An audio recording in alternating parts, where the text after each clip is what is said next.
From the moment I entered Gonzaga University fresh out of high school, I was told that my freshman class was the biggest they'd ever had. It created a sense of pride in me, a kind of togetherness for me and my classmates.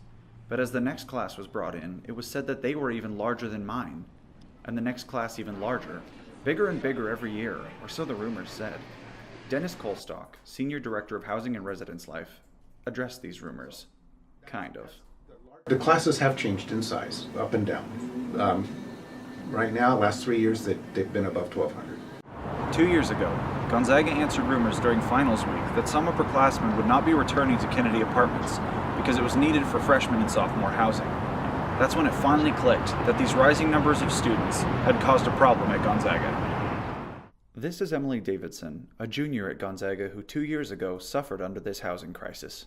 I lived in a 3-bedroom with 5 other girls, so there were 6 of us total.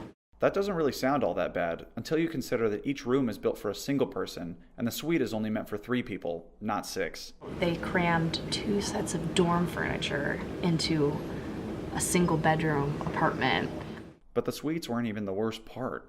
The laundry traffic doubled, technically, because they doubled the amount of people living on those 2 floors.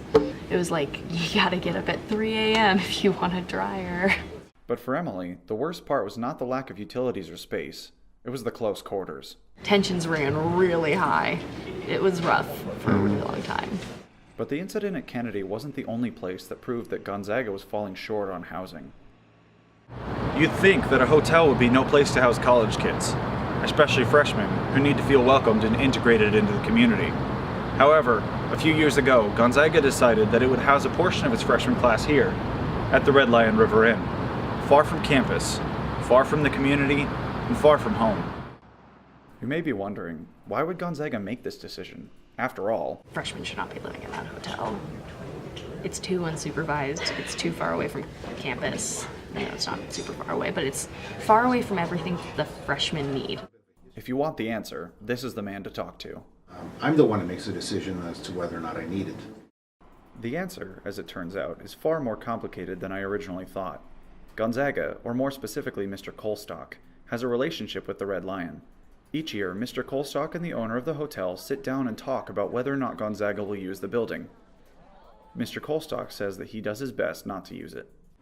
When I use the River Inn with 130 people, we end up upside down $750,000 because that's what it costs us for that. We give the River Inn all of the revenue off of those students plus some to get to $750,000.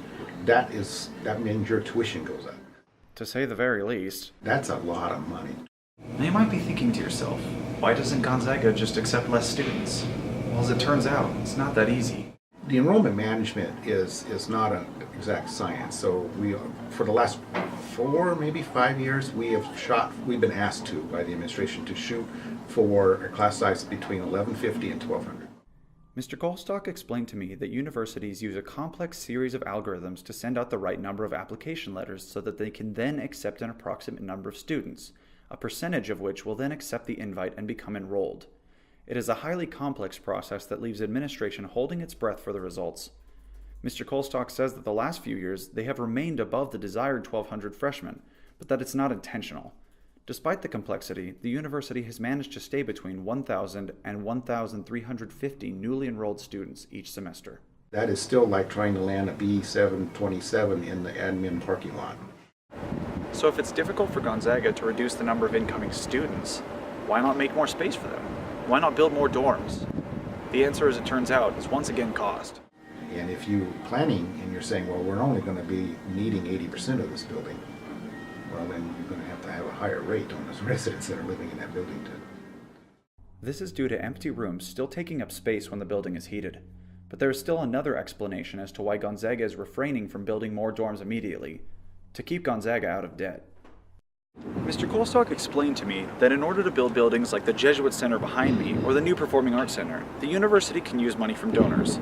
However, if they want to build dorms, they have to acquire debt. That means that the university goes into debt if they start building dorms. However, Mr. Colstock did say that there is the possibility that new dorms might be coming soon.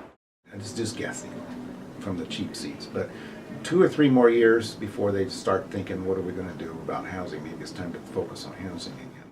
For now, though, what can we do when more and more students end up at the university and housing becomes scarce? They have empty dorm rooms, but no one wants to live there. The best thing to do would actually update the dorms so people want to live in the dorms. Take some advice from an expert. The way to do it would be to build more beds than you need and be okay with that, but it's expensive to have that. Whatever the solution is, Gonzaga is in for a change. Ian Lowe, GUTV.